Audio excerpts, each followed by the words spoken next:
August 6, 2025, Wednesday. Narito pong muli ang Batang Pista para magbigay ng mga tips at giya para sa pakarera ng Metro Manila Turf Club, kung saan meron po tayong 7 pakarera na magsisimula sa ganap na alas 5 ng hapon. Tara, tumpisa na po natin.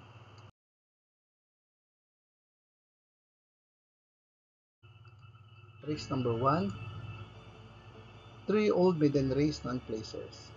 Dito po sa race number 1, dito po ako sa angat sa preba, kalok numero 4, West Tower.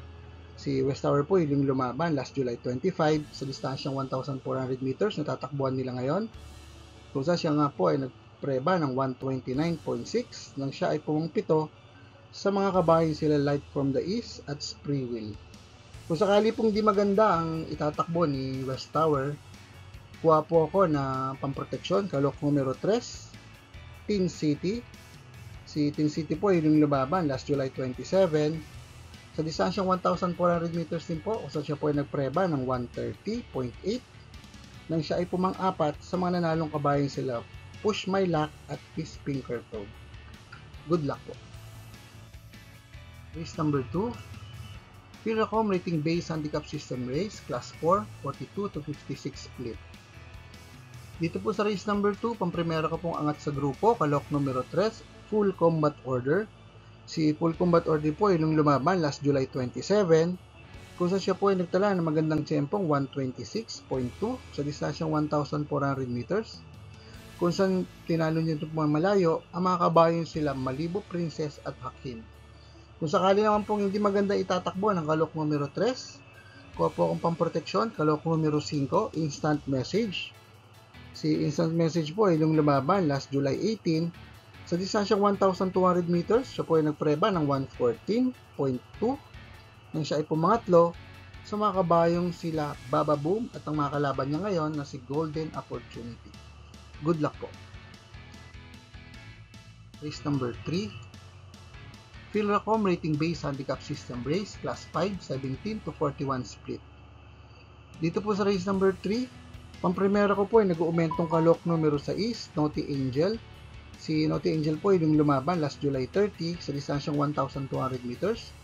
Siya po ay nagtala ng prebang 116.2 nang siya ay subigundo sa nanalong kabayan si Anyare. Kunin ko pong panigundo ang veteranong kalok numero 5 na si Pendant. Si Pendant po ay lumaban last July 18 sa distansyang 1,200 meters. Siya po ay nagtala ng prebang 117 sarado nang siya ay sumigundo sa nanalong kabayan si I Love Mati. Kuha po akong pang terserong dihado, kalok numero 1, Kindra. Si Kindra po ay lumaban last July 19 kung siya po ay nagtala ng magandang prebang 131.6 sa distansyang 1,400 meters nang siya ay pumangatlo sa mga kabayan sila Panday Pira at Tries Up. Good luck po. Race number 4, Piracom Rating Base Handicap System Race, Class 5, 17 to 41 split. Dito po sa race number 4, pampremera ko pong angat sa grupong kalok numero 3, Karing Melody. Si Karing Melody po ay medyo hindi magandang preba nung huling laban niya last July 6 sa distansyang 1,400 meters. Siya po ay nagtala lamang ng 132 sarado, samantalang last June 18 sa distansyang 1,200 meters, siya po ay nagtala lang ng prebang 114.8 nang siya ay pumangatlo sa mga kabayan sila Predis Cutie at Tugatog. Panigundo ko po ang kalok numero 6 na may magandang panalo last July 27, Blame the Ghost. Si Blame the Ghost po ay lumaban nga po last July 27 sa distansyang 1,400 meters. Siya po ay nagtala ng magandang prebang 126.4 nang tinalo niya ng malayo ang mga kabayan sila Galactus at Fearless. Panigundo ko po yung Open Tercero, ang kalok numero 1 ng Dirimating Kabayong, kalok numero 1, Isla Puting Bato. Si Isla Puting Bato po yung lumaban last July 20 sa distansyang 1,400 meters. Siya po ay nagtala ng prebang 127 sarado nang siya ay pumangsyam sa mga matataas na grupong kabayong sila Mid Event at Sky Story. Good luck po. Paalaala mga katropang karerista, please click like, subscribe, and hit the notification button para makatanggap ng mga updated videos and race results. Race number 5, Piracom Rating Base Class 5, 17 to 41 split. Dito po sa race number 5, pampremera ko pong diyadong Calooc, numero 6, start. Si Start po ay huling lumaban last July 19 sa distansyang 1,400 meters. Siya po ay nagpreba ng 132.4 nang siya ay pumanlima sa mga kabayan sila Panday Pira, Rise Up at Kindra. Pero bago po yun, si Start po ay nakitaan na po ng magandang takbo last June 28. Sa distansyang 1,400 meters din po, siya po ay nagtala ng magandang prebang 130.8 nang siya ay pumang-apat sa mga nanalong kabayan sa Baywatch, Queen Margot at Charm and Luck. Kunin ko pong panigundo ang Calooc numero 4 na si Street Queen. Si Street Queen naman po ay lumaban last July 16 sa distansyang 1,200 meters. Siya po ay nagtala ng prebang 118.2 nang siya ay pumanlima sa mga kabayan sila G's Colt, Naughty Angel at Malbatan Island. Ang pinakamagandang preba pong natala ni Street Queen ay last June 11 sa distansyang 1,200 meters nga po. Siya po ay nagtala ng magandang prebang 115.4 nang siya ay pumangatlo sa mga kabayang sila Tawi-Tawi at Tokyo Rumba. Kunin ko pong pantersero, isa pong diyadong Calooc numero 3 na si Sky Plus. Si Sky Plus po ay huling lumaban last July 20 sa distansyang 1,400 meters. Siya po ay nagtala ng prebang 132.4. Siya po ay pumanin 11 lamang po sa nanalong kabayan sila Metal Strength at Medbase. Ang huling panalo pong naitala ni Sky Plus sa distansyang 1,200 meters ay last April 9. Siya po ay nagtala ng prebang 116 sarado nang tinalo niya ang mga kabayan sila Angel's Crown at Pendant. Good luck po. Race number 6. Piracom rating base class 4, 42 to 56 split. Dito po sa race number 6, kunin ko po yung pamangatlo sa third leg ng Triple Crown Stakes race na si Cole is Right na huling tumakbo last July 13. Sa distansyang 2,000 meters nga po, siya ay pumangatlo sa mga nanalong kabayan sila District 1 at Transform. Pero dahil nga po ang distansya ng tatakbo nila ngayon ay maiksi na 1,200 meters, kunin ko po may pinakamagandang preba sa distansyang ito na si War Chief. Si War Chief po ay huling lumaban last July 25.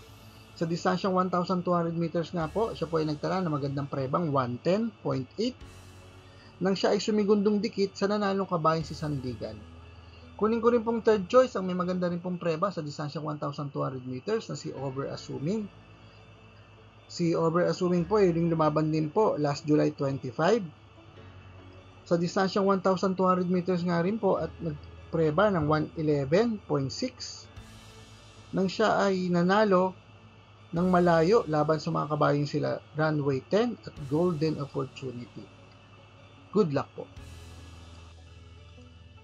Race number 7, the last race of the day, Piracom rating base handicap system race, class 5, 17 to 41 split.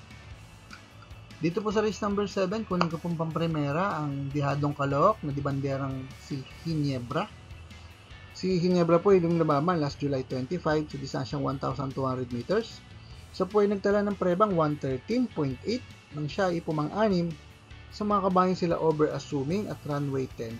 Ang pinakamagandang preba pong naitala ni Ginebra ay nagawa niya last February 28 sa distansyang 1,200 meters nga po nang siya ay sumigunding dikit sa nanalong kabayan si Rocking Bell. Kunin ko pong pang nigundo ang isa pa pong diyadong Calooc numero 2 na si Grand Majesty. Si Grand Majesty naman po ay lumaban last July 9 sa distansyang 1,200 meters na rin po.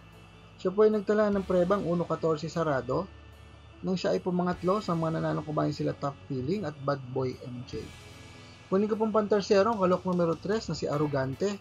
Si Arrogante naman po ay lumaban last July 4. Sa distansyang 1,400 meters din po, siya po ay nagtala ng prebang 114.4 nang siya ay pumangatlo sa mga kabayan sila Main Event at Bad Boy MJ. Good luck po. For the complete results of these previous races, you may watch the Batang Pista Rewind results and dividend. MMPisa and next racing day schedule will be on August 8, 2025, Friday.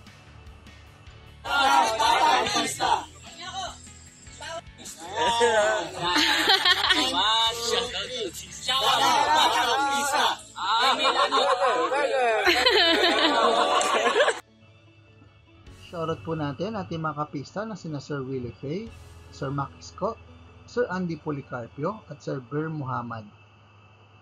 Maraming salamat din po sa ating mga bagong subscribers at mga kapista. Sa manais po makatanggap na updated race results and dividends at umagiya sa karera, please like, share, and subscribe sa ating Batang Pista channel. Click na notification bell para makareceive ng mga bagong videos. Paalaala mga kapista, ng karera po ay ating libangan lamang at gamitin lamang pong sobra sang ayon sa ating kakayanan. Good luck and happy racing to all!